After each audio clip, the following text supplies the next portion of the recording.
I started piano lessons at age 7 because everyone in my family, it's normal for the kids to start piano. My mom plays, my dad plays. So when I graduated high school and it was time to go to college, it's like I didn't know what I wanted to do, and probably getting a music degree is like the worst thing you can do, because you're only going to end up teaching, or you may not have a job at all.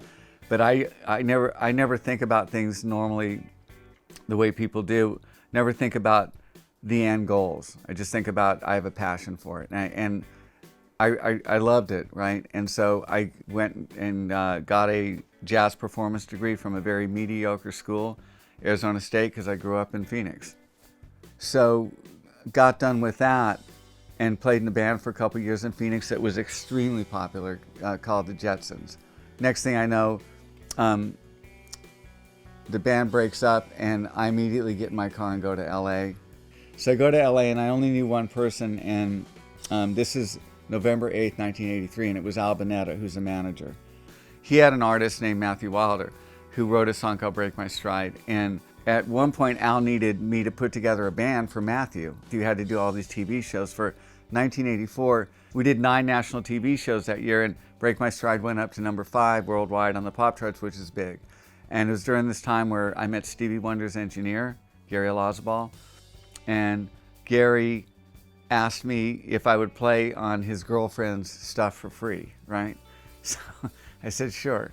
And so I go to Wonderland Studios, which is Stevie's studio, right? And I play on Nina's stuff for free, and they like what I did, and I got called back a bunch of times. And then finally one time I'm there and Stevie's there, and Stevie goes, who's playing? And Gary says, that's Brad, the guy I was telling you about. And now I'm working on Stevie Wonder's record, which is In Square Circle. Stevie and I got along great, and then we did that for all of 1985, and the record was done, and it was time to tour, and Stevie put me in his band. I toured with Stevie for the next 6 years, from 86 through 91. It was stressful in the sense that it's Stevie Wonder's band, and that's a hardcore band to be in. After 4 or 5 years of doing that, you get pretty good at it, and you know, and you keep playing better and better because you have to. And so it just kind of, those were the Stevie years, 86 through 91.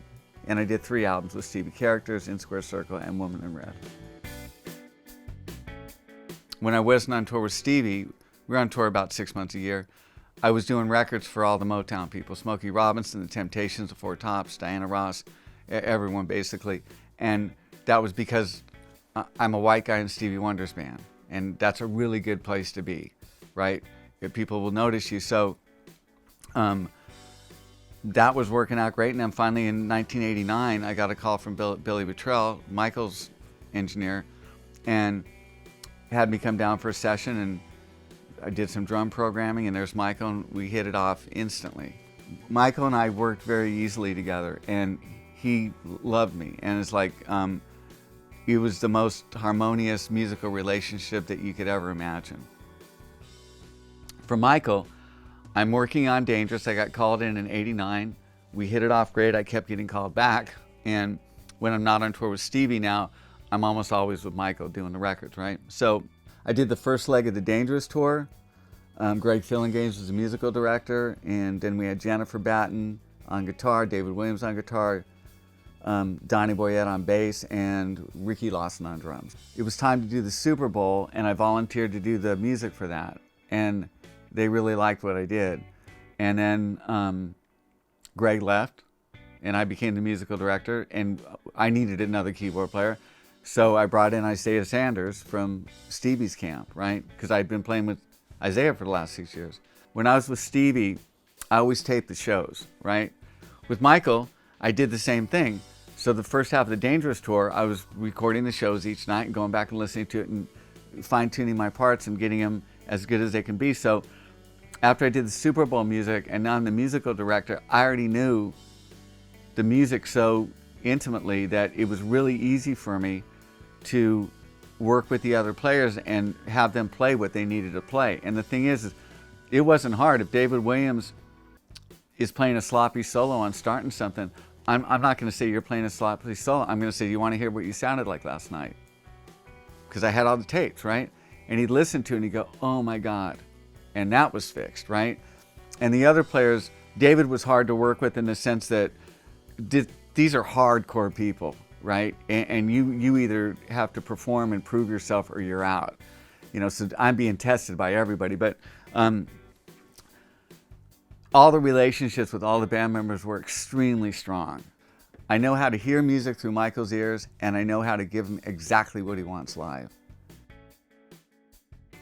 All the album projects, did 7 album projects when we weren't touring, so it was Dangerous, and then the Dangerous tour, then the History album, then the History tour, and in between the History tour, we did Blood on the Dance Floor in Montreux, and then the second leg of the History tour, and now we're starting the music for Invincible, and so I did Dangerous album, History album, Blood on the Dance Floor album, Invincible album, the Ultimate Collection album, the box set, and then I wrote a song and produced a song or two on the first album that was released after his death.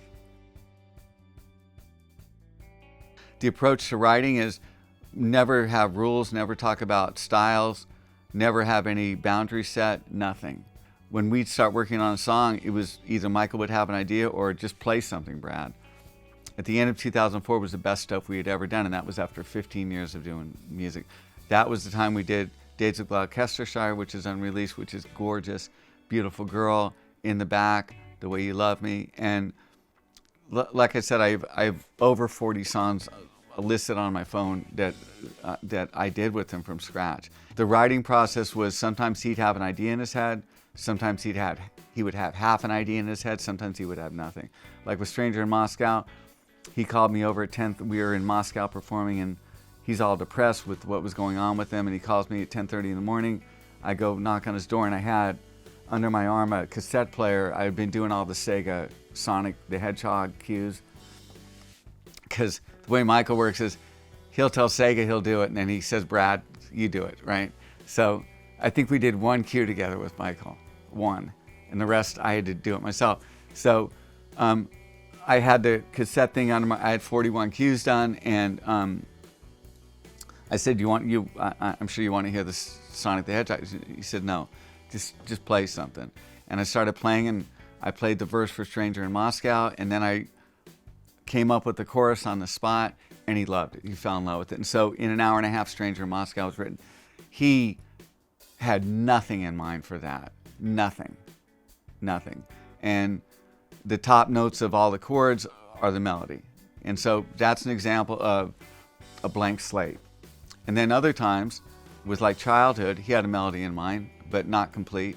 With Heal the World, he had a complete melody in mind. It wasn't a matter of like taking a demo and trying to redo it and make a record. You take the demo and turn the demo into the record. Demo would be like for We Be There, I'm sitting at the piano with him and he's singing the line and I figure out the chords and I write the chords to the bridge, which I typically did. And we do the track, and now it's time to kind of record this for real. So I do the piano with an MPC 60 for the sequencer, not to quantize it, but just to record the performance. And we hook up a nice piano sound, and we put the click down with the MPC 60. Back then it was MPC 60, now it's an MPC 3000 that I use. But basically, you stripe the tape with back then we were still using tape, so you stripe it with SMPTE on track 24, you leave track 23 alone, don't put anything on that, and you just start recording this. So the first thing you do is put a click down there, and then start putting some of the drum parts down there. You might write them on the spot, put the piano down, and build the scaffolding of it. And then you develop the track. The next thing you do is a bass part. It's all done on like the Mini Moog and stuff like that, and my axe was the Emulator 3, like Steve Porcaro's axe, his favorite keyboard is a Matrix 12. We all have our favorite keyboards. Mine was the Emulator 3. And so the Emulator 3 has great vocals and stuff like that, so we do the synth vocals on the Emulator 3. There's all different combinations of the way you do things. Sometimes, like with a lot of the songs, it was just like they don't care about us. It was just me and Michael from the very start of the song to the very end of the song. And then other songs, different players are brought in, or different combinations of things. So for here, I I asked what the students were doing, right? And they're engineers, basically. And this is an amazing facility, by the way. I mean, look at this. This is like, and I looked at all the rooms and they're incredible. So I asked the students kind of where they're at, and a lot of them are players, right? And what I did was something that I hope they enjoyed. A lot of times, if you're engineering a project or you're a producer or you're the artist, you're doing the best you can, but you're always thinking, you know, I'm going to get the latest equipment, I'm going to do magical things, but you always question in your mind, how does this compare to like a Michael Jackson camp, right? Or a Madonna camp or a Billie Eilish camp, and they don't know. And I do know. What I was trying to impart on them is it's not that hard, and these are the elements of it. It's not about what gear you use, everyone has their preferences, but every single track has to have a compressor on it, and it has to have EQ on it, every track. And you need a strong enough Pro Tool system to do that, right? I explained what I saw Bruce do. Bruce would comb the tracks and get rid of any artifacts or unwanted sounds for every single track. And it sounds basic and like anybody would do that, but not everyone does that. So Bruce Sweeney would have a pristine palette of channels, right? And I explained the vocal chain. You know, like a lot of times people are always discussing what mics to use, and it's simpler than that. With Michael, we used one combination. It was an M149 Neumann going through a 1073 Neve EQ that was totally flat except at 10K, brought it up a dB, going into an 1176 compressor. That's how we recorded the vocal. As far as drum programming, I explained to them that we made all our own sounds. And I explained that you never use a drum library. You always make your own sounds, and that way it's always unique. And then I explained that you don't want to program the drums, you want to get into the artist's head to see what they're thinking. So I'd have Michael beatbox, record the beatbox, separate all the sounds out in the beatbox, and shorten them as short as they could be, and then tweak them out so that they'd hurt your ears, right? Michael would always say, give me sounds that hurt. So like for Stranger in Moscow, for the kick, I used a 909 drum with an 8th note delay, but everything else is synthetic, made from his beatbox. I explained the importance of a good piano sound, a good string sound. You don't just bring it up on a keyboard and record it. I told the engineers in there that unless the sounds are correct to start with, there's nothing you can do at the console to fix the piano sound that's not good. So like with me, when I started with Michael, I already had killer combinations of instruments to make Brad strings or Brad piano, right? And I would always do it in a really weird way. Like with the piano sound, I wanted a killer grand piano sound, so I did everything wrong that you can do. I took a Kurzweil piano module and put both sides to the left. I took an EMI piano module, these are half space modules, and put both sides to the right. Who would do that? Because you'd think it would cancel out, and it should have, but it didn't. And then I took a very mediocre sounding grand piano sound on an MKS-20 and just put it left-right. And when you combine the three of them, you get the best grand piano sound you've ever heard in your life. And so from the engineer's standpoint, they need to make sure that they're getting the, who's ever the synth player in there, that the synth player has decent sounds to start with. Otherwise, you're starting off bad. Certain times, you want to bring in the specialists. Like if you're doing horns, bring in Jerry Hay. He'll bring in 3 other guys, and you'll get the best horns on the planet. Generally, it's not what you think that will make you, if you're trying to make a really soulful record, somebody might say, we want to bring all live players in, it's got to be organic, and that's ridiculous. If you want to make a good soul record, stop thinking about making a good soul record in the first place. You want to make a good song, and then put no thought into it whatsoever, which is crazy, but just vibe. Get your mind out of the way, and just vibe. You know, and the music will build itself.